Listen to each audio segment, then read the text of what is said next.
Mas nagpapakitang gilas na raw ngayon ang sa kanyang pagsasanay o training ang ating pambansang kamaong si Manny Pacquiao. Kampante ang kanyang kampo na kayang-kaya ni Pacman na makipagsabayan kay Timothy Bradley sa darating na Hunyo. Kung makita mo, pupunta tayo kay Ian Cruz.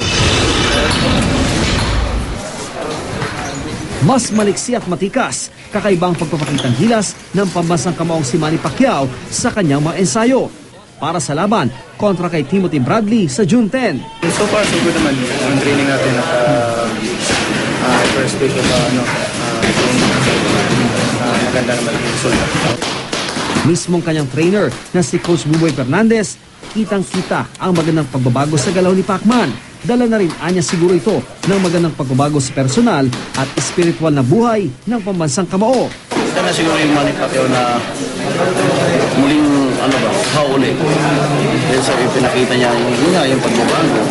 Lahat naman na tao, magbabago naman talaga. Pero itong pinakita niya, sigurado ako, kung sa percentage lang aabot siguro tayo ng 110%.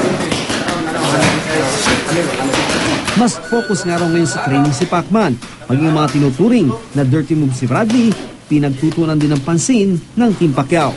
Una-una yung headbutting ni Bradley, saka yung pag-apak sa pa. Kasi dirty techniques sigurado lalabas yun eh. Sa Lunes, tutulak na si Pacman sa Baguio City. Mas maraming estilo at technique ang pag-aaralan pa ni Pacman sa ilalim ng supervisyon ni Coach Freddie Rose. Ian Cruz, Nakatutok, 24 Oras.